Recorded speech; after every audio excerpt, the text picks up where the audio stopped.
The Book of Daniel, Chapter 1. In the 3rd year of the reign of Jehoiakim king of Judah, came Nebuchadnezzar king of Babylon unto Jerusalem, and besieged it. And the Lord gave Jehoiakim king of Judah into his hand, with part of the vessels of the house of God, which he carried into the land of Shinar, to the house of his God. And he brought the vessels into the treasure house of his God. And the king spake unto Ashpenaz, the master of his eunuchs, that he should bring certain of the children of Israel, and of the king's seed, and of the princes, children in whom was no blemish, but well-favored, and skillful in all wisdom, and cunning in knowledge, and understanding science, and such as had ability in them to stand in the king's palace, and whom they might teach the learning and the tongue of the Chaldeans. And the king appointed them a daily provision of the king's meat, and of the wine which he drank, so nourishing them 3 years, that at the end thereof they might stand before the king. Now among these were the children of Judah, Daniel, Hananiah, Mishael, and Azariah, unto whom the prince of the eunuchs gave names. For he gave unto Daniel the name of Belteshazzar, and to Hananiah of Shadrach, and to Mishael of Meshach, and to Azariah of Abednego. But Daniel purposed in his heart that he would not defile himself with the portion of the king's meat, nor with the wine which he drank. Therefore he requested of the prince of the eunuchs that he might not defile himself.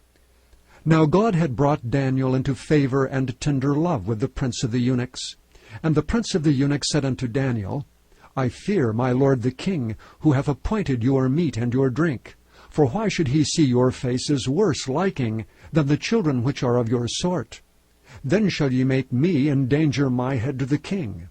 Then said Daniel to Melzar, whom the prince of the eunuchs had set over Daniel, Hananiah, Mishael, and Azariah, Prove thy servants, I beseech thee, 10 days, and let them give us pulse to eat and water to drink.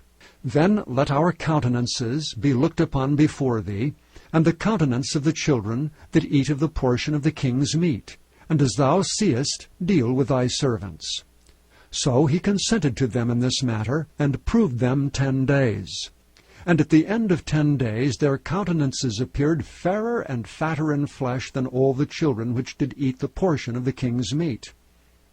Thus Melzar took away the portion of their meat, and the wine that they should drink, and gave them pulse. As for these 4 children, God gave them knowledge and skill in all learning and wisdom, and Daniel had understanding in all visions and dreams. Now in the end of the days that the king had said he should bring them in, then the prince of the eunuchs brought them in before Nebuchadnezzar. And the king communed with them, and among them all was found none like Daniel, Hananiah, Mishael, and Azariah. Therefore stood they before the king. And in all matters of wisdom and understanding that the king inquired of them, he found them 10 times better than all the magicians and astrologers that were in all his realm. And Daniel continued even unto the 1st year of King Cyrus.